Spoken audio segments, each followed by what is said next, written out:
तो दिवस होता 8 जुलै 1996चा। ब्राझीलच्या एका मर्सेड गुइमारस डॉस एन्जॉस नावाच्या बाईने 6 वर्ष पैसे वाचून एक 100 वर्ष जुनं घर विकत घेतलं होतं। त्याच घराच्या रेनोव्हेशनचं काम सुरू होतं। एन्जॉस बाई खुश होती, कारण आता स्वतःच्या मालकीचं घर होतं। पण घराच्या एका कोपऱ्यात कामगाराला खोदकाम करताना काही हाडं सापडली। तो कामगार म्हणाला, कुत्र्याची हाडं असतील असं म्हणत त्याने ती फेकली। पण एन्जॉस तिथे आली, तिने ती उचलली आणि तिला ती कुत्र्याच्या हाडासारखी बिलकुल वाटली नाही। तिने कामगाराला बाजूला केलं आणि आणखी माती उकरून काढली, तर थेट एक दातांचा सेटच सापडला आणि एन्जॉसलाच दातखिळी बसली। एन्जॉस कामगाराला म्हणाली की भाई, कुत्र्याची हाडं नाहीत, ही माणसाची आहेत। तेवढ्यात 2-4 कामगार तिथे आले आणि त्यांनी सर्वांनी एकत्र माती खणायला सुरुवात केली। तेवढ्यात एन्जॉसलाच आणखी काही हाडं सापडली, जी लहान मुलाची होती। हे कळताच त्यातला एक कामगार रडायलाच लागला।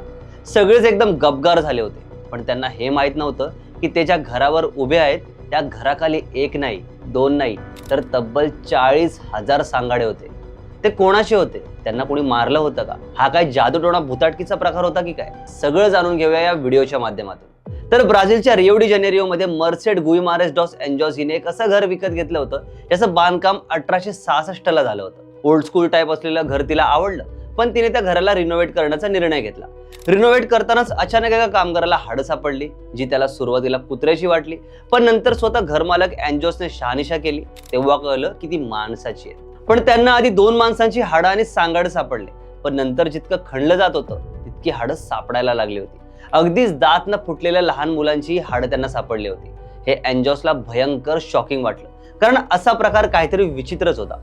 घराखाली एकाच ठिकाणी जितकं खोदलं जाते तितकी हाडं सापडत चालली होती। आता शहरात अफवा पसरली की एन्जॉसने जे नवीन घर विकत घेतले त्याखाली डेड बॉडी सापडत आहेत। मग काय, पोलिसांच्या फेऱ्या वाढल्या, पण एन्जॉसने पोलिसांना सांगितलं की बॉडी नाहीयेत, फक्त हाडं आहेत।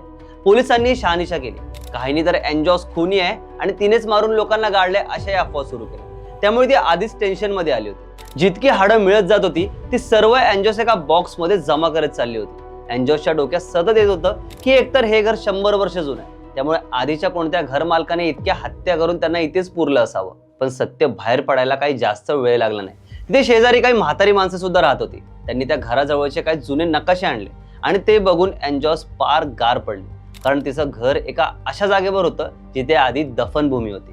जुनं घर एका दफनभूमीवर बनवलं गेलं होतं। बरं, तिला वाटलं चला दफनभूमीवर असेल तर आपण खोदकाम करून जितके हाडं सांगाडे मिळतील ती बाजूला करून टाकूया। पण नंतर जे घडलं त्यामुळे फक्त एन्जॉस नाही तर अख्खं जग चाट पडलं। पुढे काय घडलं हे आम्ही तुम्हाला सांगणारच आहोत, पण त्याआधी गाजावाजाला सबस्क्राईब केलं नसेल तर सबस्क्राईब करून घ्या आणि आमच्या इतर अपडेटसाठी बेल आयकॉनवर नक्की क्लिक करा। एन्जॉसला घराच्या खोदकामात तब्बल 40,000 लोकांचे सांगाडे सापडले, तब्बल 40,000।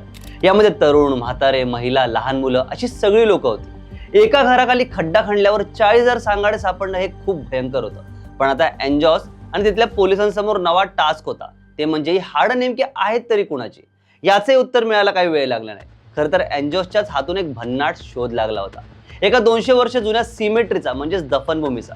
या जागेला symmetry of the new blanks असं नाव दिलं गेलं, कारण इथे आफ्रिकन गुलामांना गाडलं गेलं होतं। साधारण 1770 ते 1830 दरम्यान या ठिकाणी ज्या 40,000 आफ्रिकन गुलामांना ब्राझीलच्या रिओ डी जानेरिओ शहरात आणलं गेलं होतं त्यांनाच इथे पुरलं होतं। यानंतर आसपासच्या चर्चेस मधील जुन्या नोंदीनुसार आणखी माहिती बाहेर पडत गेली।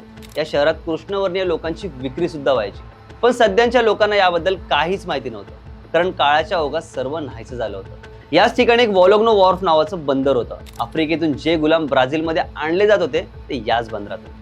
300 वर्षात तब्बल 48 लाख आफ्रिकन कृष्णवर्णीय लोकांना गुलाम बनवून ब्राझीलमध्ये आणलं गेलं होतं। जे गुलाम प्रवासात मरण पावले होते किंवा ब्राझीलमध्ये आल्यानंतर मरण पावले, त्यातील काही लोकांना याच एन्जॉसच्या घराच्या खाली पुरण्यात आलं होतं। पाहायला गेलं तर ती दफनभूमी नव्हतीच, पण चर्चेसच्या नोंदीमध्ये त्याचा उल्लेख सिमेट्री असाच होता। हाडांच्या DNA मधून कळलं की जास्त लोक ही अँगोला, काँगो आणि मोझाम्बिक या देशांमधली होती। आता एन्जॉसला कळून चुकलं होतं की आपल्या घराखाली काही हाडं म्हणजे वाईट गोष्ट नाही, तर एक अमूल्य ठेव आहे, आणि तिने त्या गोष्टीचा पुरेपूर लाभ घेतला। एन्जॉसने ही जागा थेट स्मारक बनवून टाकली, तिथे लोक येऊ शकतील, इतिहास जाणून घेऊ शकतील। 2005 साली एन्जॉस आणि तिच्या मित्रांनी मिळून institute for research and memory of Pretos Novos म्हणजेच IPN या संस्थेची स्थापना केली।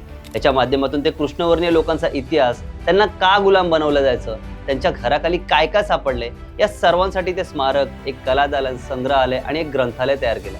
आता दरवर्षी या जागेला लाखो लोक भेट देतात। एन्जॉस आजही हेच सांगते की आफ्रिकन लोकांचे आवाज आम्हाला नेहमीच बोलत असतात की आम्हाला विसरू नका. एकंदरीत काय तर माणसाकडून माणसालाच गुलाम बनवणं आणि त्याला मारून टाकणं ही सर्वात वाईट बाजू त्या गोष्टीतून आपल्याला कळते. अशीच नवनवीन माहिती जाणून घेण्यासाठी गाजवाजाला लाईक, शेअर, फॉलो आणि सबस्क्राईब करायला विसरू नका.